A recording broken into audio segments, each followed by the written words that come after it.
Waves media తెలుగుకి స్వాగతం. అడిగిన వారికి లేదనకుండా ముఖ్యమంత్రి చంద్రబాబు సీఎంఆర్ఎఫ్ సాయం అందిస్తున్నారని తెలిపారు chief whip Vinukonda MLA GV Anjaneyulu.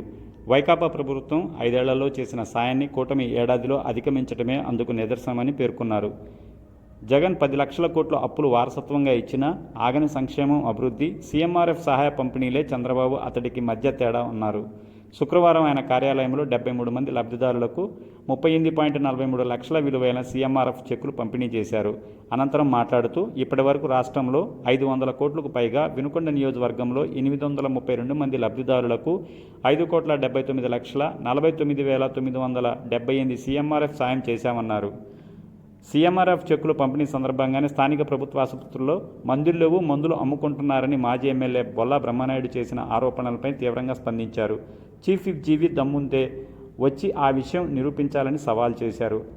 ఆయనే వచ్చి ప్రభుత్వ ఆసుపత్రుల్లోనే నాణ్యమైన వైద్యం నెంబర్ 1 మందులు ఇచ్చి పంపిస్తామన్నారు. ఈ కార్యక్రమంలో నాయకులు తదితరులు పాల్గొన్నారు.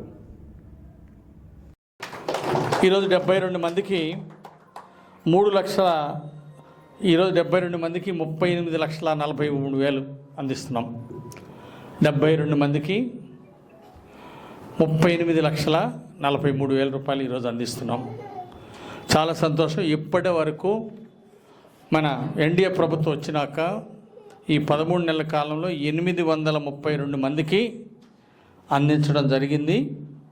5,79,00,000 రూపాయలు ఇవ్వడం జరిగింది. 832 మందికి 5,79,00,000 ఒక్క వినుకొండకి ఇచ్చారు. ఆ విధంగా మనము అడిగిన దానికి లేదనకుండా చంద్రబాబు నాయుడు గారు పేదలను ఆదుకుంటున్నారు. ముఖ్యంగా కొన్ని జబ్బులకి ఎన్టీఆర్ వైద్య సేవలో కవర్ అవ్వనటువంటి జబ్బులు ఉంటాయి. హాస్పిటల్ బిల్లు ఒక్కోసారి ఎన్టీఆర్ వైద్య సేవ కంటే ఇంకా ఎక్కువ బిల్లు అవుతుంది. ఆర్థిక ఇబ్బందుల్లో ఉన్నటువంటి వాళ్ళకి ఈరోజు సీఎం రిలీఫ్ ఫండ్ కొండంత అండగా ఉంది.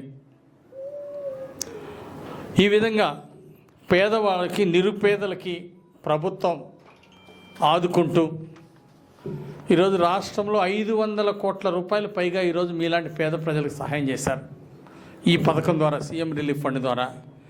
అంటే జగన్ ప్రభుత్వం 5 ఏళ్లలో చేసిన సహాయం చంద్రబాబు గారు 1 సంవత్సరంలో పూర్తి చేశారు. సంవత్సరం 3 నెలల్లోనే దానికంటే ఎక్కువ చేస్తున్నారు. ఇది మనం గమనించుకోవాలా.